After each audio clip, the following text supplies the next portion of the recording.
morning, and welcome to Cover 2 Cook. We're on episode 187, as we're going to be talking about the national championship that will be on Monday night, the 19th of January. And we've had NFL weekend. We have all of the games that have played this weekend. We're going to recap and talk about those games, as now we only have 3 games left in the NFL: AFC Championship, NFC Championship, and a Super Bowl. So we have all of those, and we have to give on Tuesday's podcast Tim's best bets, because it looks like it's off to a good start. We'll see if he can finish as well. So let's get it started. Yeah. I was going to do a vertical jump there. Thank you, Sox. Travel been to Indiana, and did Cover 2 Cook get you a good hotel? Indiana? No, I'm in Louisiana. I'm here for Mardi Gras. And I know that this might be hard, but I don't know how much you remember Friday night since we left you damn near when you fell asleep. I got my belly full, man. I was like, I warm covers and warm. I was like, I could go to sleep right now. Yeah, I'm going to go with Jack Dorsey. Final answer? Yes. All right. This is going to be a long fucking day. Welcome back to Cover 2 Cook. We're on episode 187. I'm here with Anthony and Tim, and is this weekend exciting? We have the national championship to talk about and more exciting NFL playoff games. So let's talk about this national championship. Indiana's been cruising right through, and Miami's had a couple of speculations, but they've made it this far. So how do we think it's going to end up? Anthony, what do you think? Yeah, so what do we know about this game right off the bat? Miami has a solid defense. Miami has been able to limit the turnovers they're causing, or that they've, had. Miami has been able to use physicality to surprise teams. Indiana has a high-powered offense. Indiana puts you behind the sticks and brings the pressure on the defensive side. Indiana has been like scrapyard dogs. They just come and come. It's like they enjoy fighting. That's Indiana's motto. So what do I think is going to happen? I think the first half might be close between the teams. I think Miami could come out and play some good defense, maybe kind of catch, because it's a national championship, catch them off guard. But eventually, Indiana will put the pressure on Miami, and Miami will crack. Indiana will win this game. I do want to say real quick, I'm slightly rooting for Miami, because it does feel like a year ago when Notre Dame was playing Ohio State, everyone was like, Ohio State is going to dominate them, and this isn't going to be much of a national championship, blah, blah, blah, blah, blah, blah. And all the bad critics out there, or people that think they know ball, will say Ohio State smoked Notre Dame. They did not. This was a close game, as Ohio State had to throw a deep pass to beat them. So I do kind of root for Miami a little bit, but I think Indiana takes this one. Okay. No, that's a fair analysis. Tim, what do you think about it? I think for Miami, they got to generate pressure to Mendoza. If they can, that front four can get after him, I think it can make it hard for Mendoza. And I think also Malachi Tony and has got to take pressure off, and that running back Fletcher has got to take pressure off them. For Indiana, that pass rush is got to get to Miami, prevent the pass, and be uncomfortable for situations. For Beck, make him throw turnover, make him throw interceptions, get him out of the pocket. On offense, I think that the line is Mendoza has to have a clean pocket. I think when he scrambles, he's got to have that.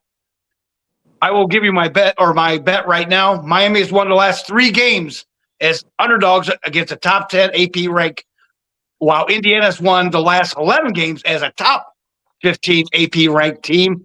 Indiana should be favored and is unbeaten, and it's a well-oiled machine. Miami is an elite in the trenches, and that allows them to control both sides of the ball. And everybody kind of forgets about this. This is a home game for Miami. There's going to be a lot of people there. Indiana does bring their players their fans as well, as they've proven. I think was that in the Sugar Bowl when it was almost 80-20 or 90-10. I don't understand the line. The line is 8.5 is a lot of points for this game.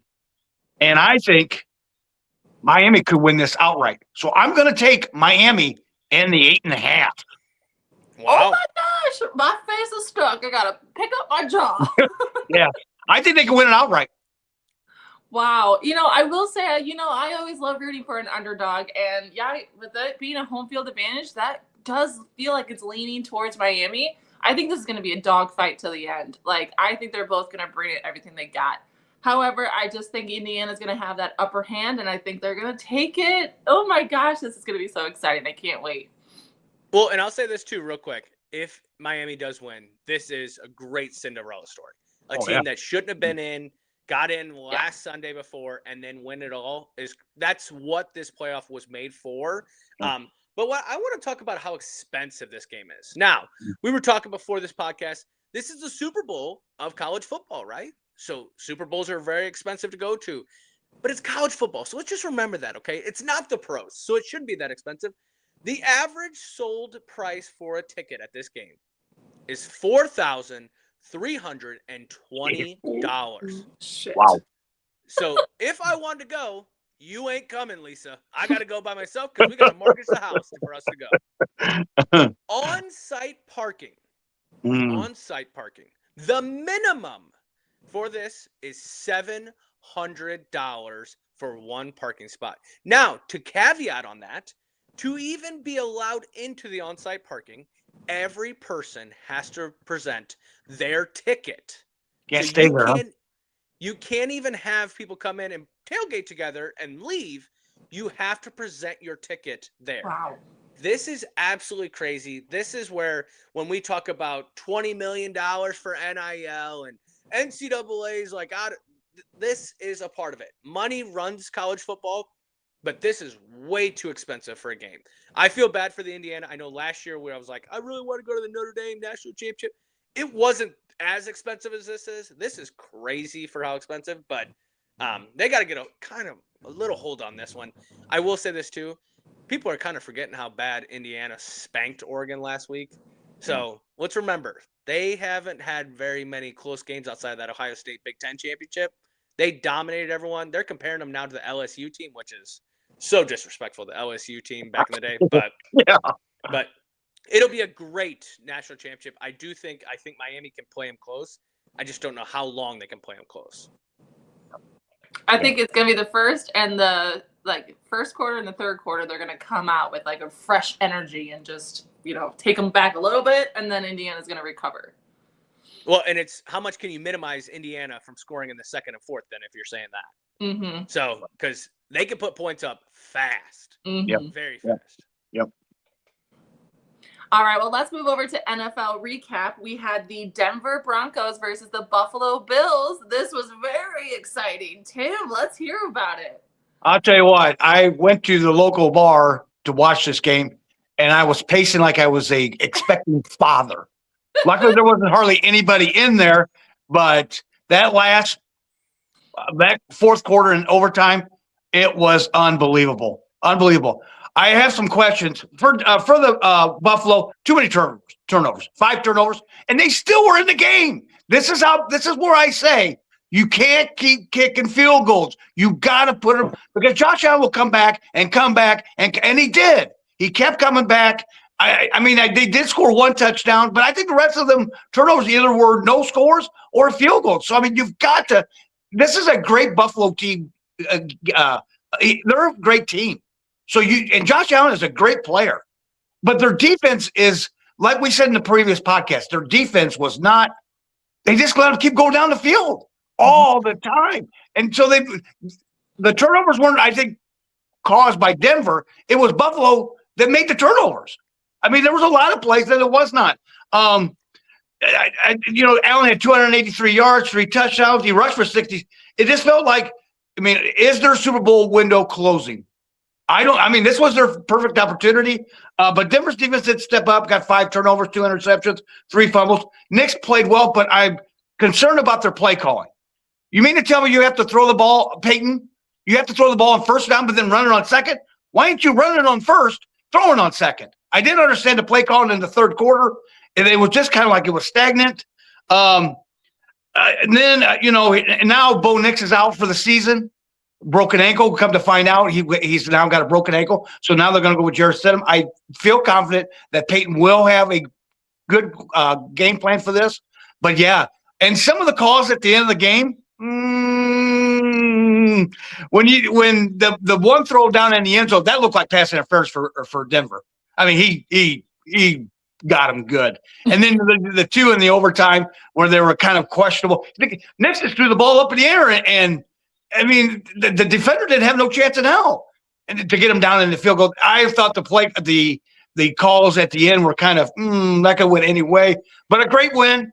Let's just see what next week who they play. So. Yeah, very exciting game. And I remember right when the game ended, I saw 30 minutes later that it announced that Bo Nix was going to be out. And I ran outside because Anthony was about to shovel the driveway. And I'm like, holy crap, talk about breaking news. This just happened. Ugh. So I hope the Denver Broncos can, rebound from that. But I mean, that's a tough job to take on this, with all this wrapped up in it.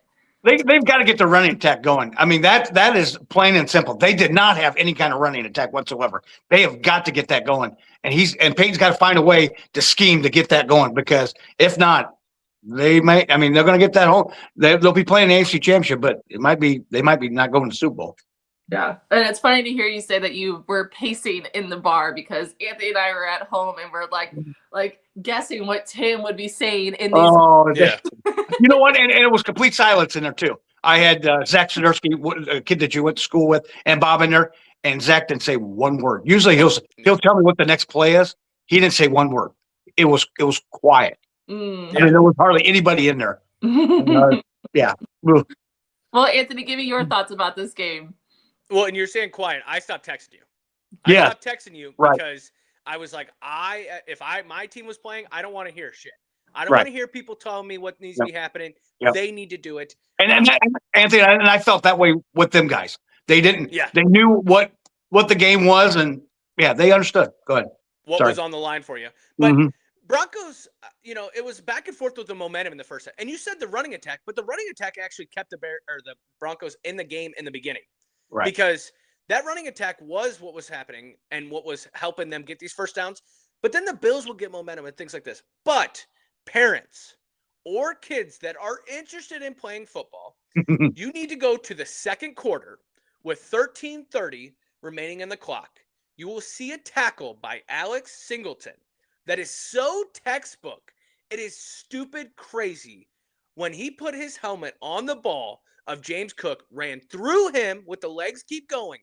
Oh my gosh. If you're a football fanatic, if you actually know ball, okay, because there's a lot of people think they know ball. If you know ball, that play right there was absolutely crazy, but it also changed the momentum. That was the first turnover. And then later on in that second, or right before half, Josh Allen fumbled the ball. And it was kind of it felt like that's when the defense woke up and said, hey, here we go. And there was a lot of big hits in this game. I know you're talking about some of these calls at the end of the game. I think the 2 overtime pass interference calls are correct. He got there too early. Even the one that where White, where he throws his helmet and all that stuff.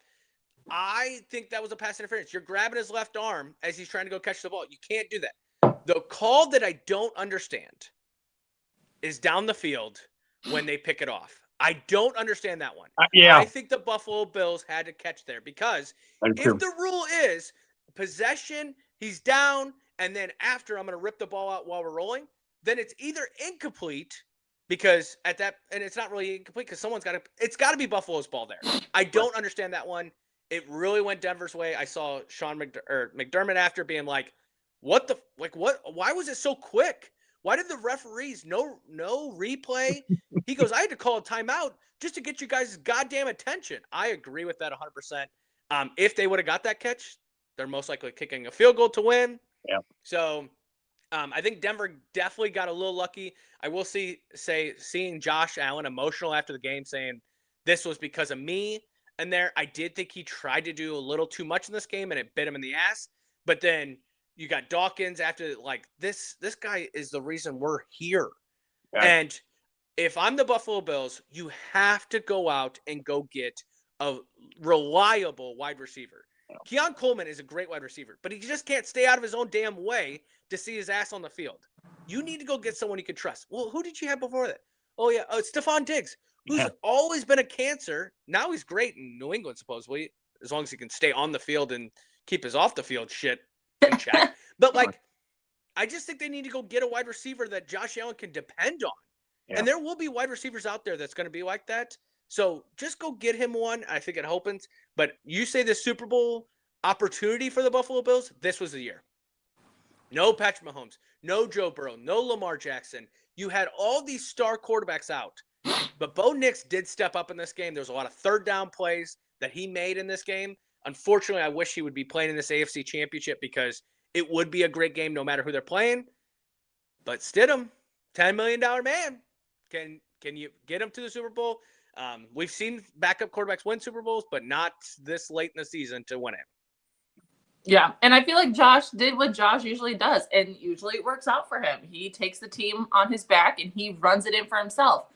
Now, when you have a defense like the Broncos coming in and strip sacking you with the ball complete arm's length away from you, like you're Well, yeah, and the one at the end of halftime where he's twirling around, you got to. That's the old Josh Allen. He hasn't done that in a long time, and he's got to have that control of the ball a little bit better than that. And then they come out and they fumbled right off the bat in the second half. Denver got the ball. It was just like, but I don't know if they even scored on that one. That was some of the deal too. Is you had 5 turnovers, but they have 10, 15 points. If they don't have that, they get blown out. Yeah. Yeah. Well, and I'll say this too. Like, Bo Nix had that fumble, and then the running back picks it up, tosses it to him. He throws it like that.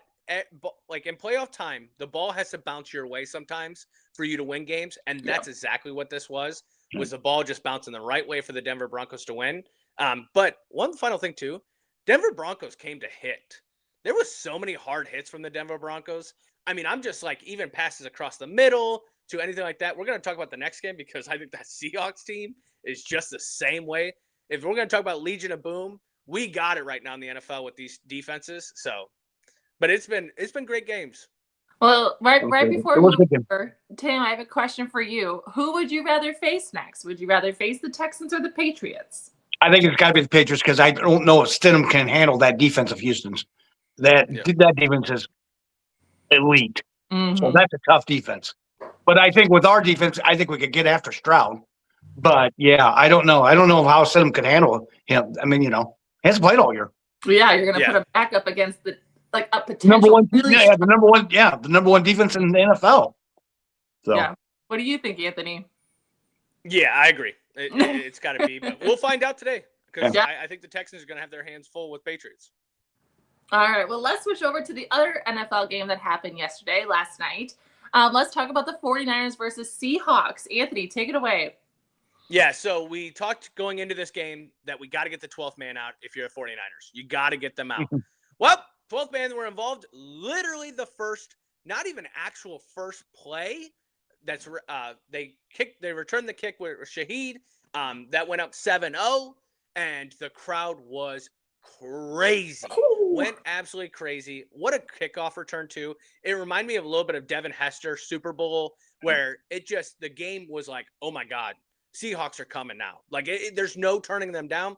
And then the 49ers get the ball. Their first snap, Brock Purdy goes to throw, and luckily he got that arm forward because it almost was another strip sack to return for a touchdown. That would have been crazy, 14-0. Luckily it was incomplete for the 49ers. In this game, in all reality, the Seahawks defense just put so much pressure. And we were saying, talking about hitting hard, the Seahawks were hitting so hard. Christian McCaffrey at one point was a little bruised up. That tight end, the only one that felt like was catching the ball, he went off at one point because of getting hit hard. But I do kind of have a little bit of a hot take here. So I can feel my comments and the DMs going up for this one. But my hot take is I believe the Seattle Seahawks are the Indiana Hoosiers of the NFL. I think they are light years better than any team that's remaining in the playoffs right now. I understand it. We were recording this Sunday morning before the Sunday games. So there's 4 teams that are going to play. We're going to get a judge of those. But in Seattle, Seahawks defense, it almost feels like it's impossible to beat them. If the Rams or the Bears, whoever comes out of that one, I think the Seattle Seahawks are destined as long as Sam Darnold could stay the way he did because he played a really good game in this one. But, yeah, really bad for the 49ers. At one point, Brock Purdy got taken out, and Mac Jones was throwing the ball, and it was like, guys, just give it up. So, but, yeah, good win by the Seahawks in this one. Yeah, I definitely was the one that was rooting for the 49ers on this one. I thought Brock and Christian were going to be able to, carry this team along. And then after that first play, it was like, oh my gosh, did I underestimate the 12th man? Holy cow. The camera was shaking. It was so loud in that stadium. And then, it continued to look that way throughout the rest of the game. So, yeah, kudos to the Seahawks. They definitely brought it. And literally broke down the 49ers. They are now in their recovery stage because of all the bruises that they just took on from that game. So bravo to them. Excited to see where that takes them next. What did you think about this one, Tim? Yeah, that kickoff, that was the almost. I hate to say that that was the ball game right then and there, but because it was. But also too, they got the running attack going too with Kenneth Walker and Charbonnet. They had with 175 yards rushing, and Walker had 116 of it. So if they can get that going and take the pressure off Darnold, this is a very scary team. I can see them making the Super Bowl. I really can. If they could get that kind of production out of the running attack as well, because that takes all the pressure away from Darnold. He just got to manage the game. Don't try to do too much. The 49ers only had 2 field goals. Yeah, like you said, Purdy. They ended up taking Purdy out. CMC went out. This was a BTA, plain and simple. They just put the smack down on them. When they got down 17-0, the first, like you said, and they got down 17-0, it was over. I mean, it was nothing, So this was. Like I said, if they can get that running attack going and don't put so much pressure on Darnold, and that defense can play like they played there, they're going to be a tough out. Well, and Sam Darnold, I want to give him credit too. We've been talking about he can't play in these big games, or he played very well in this game. That pass to Jackson Smith-Njigba in the back of the end zone to go up, I think it was 17-0, where he's looking one way, throws it to the corner. Great ball as pressure's coming. Yeah, I agree. I think the running attack has to happen for them. But when you have a defense that's playing like this, you don't have to score many points. But then you put up 40 plus points on a 49ers defense. Like, let's remember, a couple weeks ago, they played, and it was 13-3. Right. They went and beat them 42 or 40 something. 41. Yeah. 41-6. Like, it was a lot to a little. But yeah, and I do think George Kittle being out, I think the injuries had just finally caught up to the 49ers. Because even getting to see the linebacker thinking about coming back, it would have been Warner. It would have been really cool to see him come back, but I don't even think he could have been that big of a deciding factor because the Seahawks, every step was the right direction for them. So it was a great game of Saturdays as we move into Sunday games. All right, well, let's move into our Sunday games as we are now recording after both games today. Let's get into this Texans versus Patriots game. This was full of drama, if you ask me. What do you think? Yeah, this was a very sloppy game. 8 turnovers in this game, 5 by the Texans, 3 by the Patriots. Stroud threw 4 touchdown passes. Social media is tearing him up, obviously. They were like, he watched Josh Allen yesterday and said, hold my beer. I do blame a little bit on Stroud, but also at the same time, their running attack couldn't get going. And they put a lot into Stroud's hands, and they were bringing pressure. I honestly think the Texas defense played pretty well for the cards that they were dealt in this game. Obviously, with all those turnovers, they were in bad situations. Now, I need to check myself a little bit about this Patriots offense and the Patriots defense, okay? I was like, oh, Texans easy. I think we saw a whole different side of these Patriots, and for all the Patriots fans out there, they're like, hey, this is all year. But the Patriots offense played better than I thought they would. Drake May had 3 touchdowns. Now, he did have some fumbles, and luckily a lot of them were recovered. There was only one that really kind of bit him in the butt. But the Patriots defense, I mean, they caused absolute chaos in this game. Carlton Davis had 2 interceptions in this game. They had one person had a fumble recovery and an interception. This was a great win for the Patriots, and honestly, I know Mr. Tim Cook's not on it, and I know he's not going to love to hear this, but I think that they should be the favorites going into that game. I know with the backup quarterback and things like that, but the way the Patriots defense played in today's game, oh my gosh. Like, I think they have a solid chance to actually win the Super Bowl if they could beat the Denver Broncos going in there. But, yeah, great game for them. Yeah, it was definitely a battle of the defenses. I think they both played a spectacular game, and they definitely put, their best game out there. I was so frustrated on both sides of the offense, but really for the Texans because I was rooting for them the entire time. But it was just so frustrating to see. It seemed like every possession something went wrong. Like they just weren't able to score or even get close to a field goal attempt or anything like that. It was just so frustrating to watch. And then all of a sudden they're back on defense. So it's like, yeah, okay, you have, great defense against great defense. But we talked about this, that even though the Patriots, had less turnovers, they kept it close enough that the Texans could have came back into it. Yeah. Now that changed on a little bit later on, but it was just like, it wasn't solidified until later, like at the end of the game. So yeah, very frustrating, but good for the Patriots. Yes, I think we haven't talked about it for a while, but we've mentioned them that they are a force to be reckoned with. And I think the Denver Broncos are going to have their hands full with them too. Well, and you got to remember backup quarterback for them as well. So it's definitely, now seeing the Patriots defense play the way they did, oh my gosh, like they definitely have to be favorites against the Broncos because even with Bo Nix, I think the Patriots defense needs a little bit more respect on their names.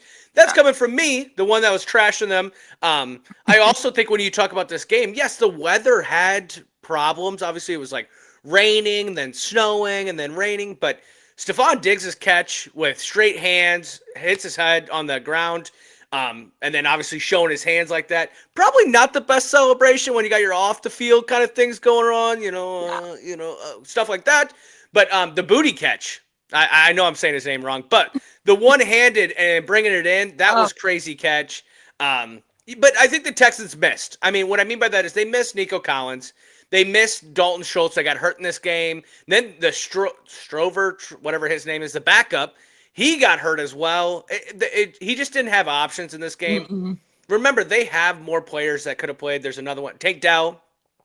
He was been out since whatever week. So there was a lot that the Texans needed for this game. But I have to say this real quick. Like, what are we doing? What are the Patriots? What deal do they have with the devil or with the Lord or who the hell do they got to deal with? Where it just felt like yesterday that Tom Brady and Bill Belichick were winning Super Bowls.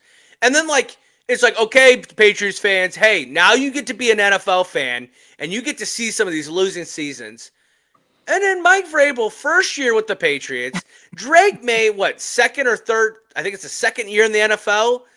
And they're going to the AFC Championship and a possible favorite to go to the Super Bowl. Like, come on. Like, I'm a Vikings fan. We can't even sniff the Super Bowl. And these guys are just every year finding a way to be in there. It just sucks. I mean, and Patriots fans, there's going to come a day where you're going to feel this. And what it's like to be a true fan, where 10 years, decades of not winning or making anything. But I don't know. Drake May's young. Vrabel's first year.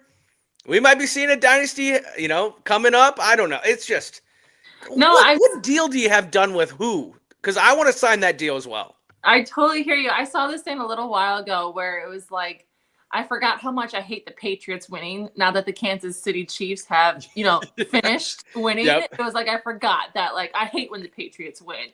Well, and then now you got Dave Portnoy going back and getting his rile out of it. And then you're going to have Boston Connor on the Pat McAfee show, which good thing he's hilarious.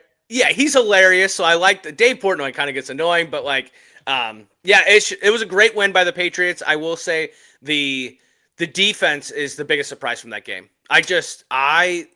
We've talked about their defensive line couldn't get pressure. That's all they did in this game was constant pressure. So yeah, I had to walk back a lot of what I said on the podcast before. My comments and my DMs are taking a brutal attack. I just literally, as we're recording, I see someone else commented. So there we go. Getting dragged through the mud on that one. Well, then you just have to tell them, check out next episode. Yeah. Hey, tune in. I'm going to give you guys all your roses. I'm going to say, honestly, might even think you guys are possible Super Bowl champs now. So maybe not. Seahawks will be a good roll run if they can make it to the Super Bowl. Well, this was an unfortunate turnout for me as I had Texans as one of my two teams in the Super Bowl. But that takes us over to the Bears versus Rams, where I also had the Bears picked to be my Super Bowl contender. And unfortunately, I am now out of any playoff standing. Both of my teams have lost today. So I'm a little depressed, but this was such a good game. Please, Anthony, give us the recap. Well, and we did have a little friendly wager. We'll talk about that. But the Rams take this one. Let's just start right here. Holy cow, this was a great game.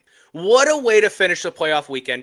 We started with Denver and Bills having a great overtime, and then we finished this game on overtime as well. It was back and forth, and it was tied at half.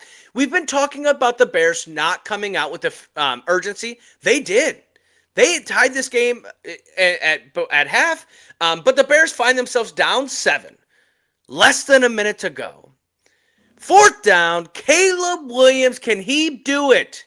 Caleb Williams does what Caleb Williams only can do. He runs 20 yards backwards to throw a 50-yard bomb in the corner of the end zone to Cole Kmet to tie this game and take it into overtime. Absolutely crazy. We were sitting there watching it together, and I literally was like, I can't say what we said because it was it was crazy, that play right there. But and then the Bears were driving in overtime. But then the clock hit midnight. I don't know the story of Cinderella, but all I know is she had to get her ass back home, and that's what happened because the magic had been erased. Caleb Williams threw his 3rd interception, which would lead to the Rams driving to kick the game-winning field goal. Just absolute brutal for the Bears. It's a roller coaster of emotions because this is how they've felt all year, but they've won these games. And unfortunately, when it was time to win these games, they did win this game. They didn't. My problem with the Bears in this game was the 4th downs. They went for it so many times on 4th down. They were 3 for 6, which 50% you're thinking, okay, but there's way too many in field goal range. And that's when, in the playoffs, every point matters when you went to overtime in this game. But would you have had to if you kick field goals there? I mean, you're including that first drive of the game where they're driving down there and they go for it on 4th down, they get stopped. That's 3 points. That's a game changer. And that's something Ben Johnson's going to have to learn as he goes on because his head coach that he was coaching with, Campbell, he's learned that the hard way. I think Ben Johnson learned it the hard way today. But a little controversy in this game. And Bills fans, close your ears. But the Davante Adams catch counts, which was pretty much the damn same exact play. The ball is in Davante hands. The DB comes in, grabs it, rips it out. The Bills game, they called that an interception. Today, they called that a catch. If you're a Bears fan, that one is kind of tough to see. But the atmosphere for this game was just absolutely crazy. And honestly, I think the Bears are just 1 year early. I think next year they're going to be a crazy good team. Ben Johnson getting another year with this team. Caleb Williams took one step for mankind, one leap for that was a huge leap this year for him. But great game, all together. Rams going to go now take on the Seahawks, division rivals, teams that were fighting for the number 1 spot. So this will be, and Bears fans, I know this is going to be hard to hear, but I think it's going to be a better game than if the Bears had to go on the road. I think the Rams on the road in Chicago, that was a crazy atmosphere. And they are accustomed to playing in Seattle, so I think the Rams will kind of keep the game maybe close. We'll see what the line spread, what Vegas thinks when we get closer there. Yeah, well, that's a bold statement for you to say there, but I'll say with my quick recap, when it hit the 2-minute mark and Caleb had the ball, I didn't say anything because obviously you don't want to jinx anything. Yeah. But I'm thinking in my head he can do this. He's done 7, he can do 8. Turnarounds in the last 2 minutes, he can do it. So then they get that touchdown, and that was absolutely insane because I remember saying as he's running backwards, this is not what we need right now. And then he just loses it, and it's just a perfect ball to Cole Kmet, and holy cannoli, they got that touchdown. Now, we'll go on. I have a question. Why, with it being, you taking up all the time and with overtime right there, I understand why they kicked it, but why wouldn't go for the 2-point? That's easy to say now because you lost the game in overtime, right? I was actually just going to say that. So great question. I think when you're at home like that, you take that into overtime. Kick the field goal, go into overtime because you got the momentum. You got the crowd in that moment. With the 2-point conversion would have been if you were the Rams, right? The Rams, I would have said, go for it there because you just silenced the crowd. And then, but The Bears, I mean, it's easy to say now because they lost the game. But at that time, now you look back on it, it's like, maybe you go for 2 there. I will say I was even thinking about it then because I was like, you could just nip this in the butt and not have to, go up to a chance situation. But if you don't get it, it's going to get real loud in Chicago. Over, yeah. Yeah. So I do think you need to kick that field goal because you're at home. But if you're on the road, I definitely see and analytics are so much in the game now. So I don't know if analytics say, hey, kick the field goal in this one, go for 2 when it's different, whatever. But from my opinion, I think you do when you're on the road team, not the home team. Okay. Well, my other thing I was going to say about Caleb was I'm curious to see what the statistics are of how many games he's won in overtime. I know he's gotten the team, winning with the last 2 minutes, 7 consecutive times or 7 times, whatever. But it was just curious to me how many times he's done that through overtime, because that would be crazy. And I don't know if they did. I don't know if they've taken a game into overtime. I think they've always just won the game in regulation. Yeah. But it is. It was a great game. It was a great way to finish this. I mean, we still have the national championship tomorrow night, and so that's going to be crazy as well. But just this football this weekend, I mean, outside of the Seahawks and the 49ers, that was a blowout. They've been great games because even if we go back real quick to the Texans, they were down, 12 points with 4 minutes ago, 11 points, 12 points with 4 minutes ago, and you punt? Why are you not going for it on then? I that was a little bit questionable, but no, great games this weekend for sure. All right. Well, that moves us over to our next episode where we're going to talk about the national championship. It is. This is episode 187. We talked a lot. We talked about the national championship and who we think is going to win that. Tim gave his bet for that game as well. And then we recapped all 4 of the playoff games as we only have 2 more NFL games until the Super Bowl, which is so sad. It's so sad that this season they need 100 games. They need the NBA. They need it so much longer because I can't have only 17, 18, 19, 20 weeks of football. I hate it. But we only have so many left. On the next podcast, yes, we will recap the college football national championship and talk about college football in general as either a Big Ten team is going to win or ACC. No SEC again. So is the SEC king anymore? No. So if you like what we do, follow us on Instagram, TikTok, YouTube, and all those. Have a great start to your week. Hopefully you have Monday off as like we do. And then we will talk to you on Wednesday.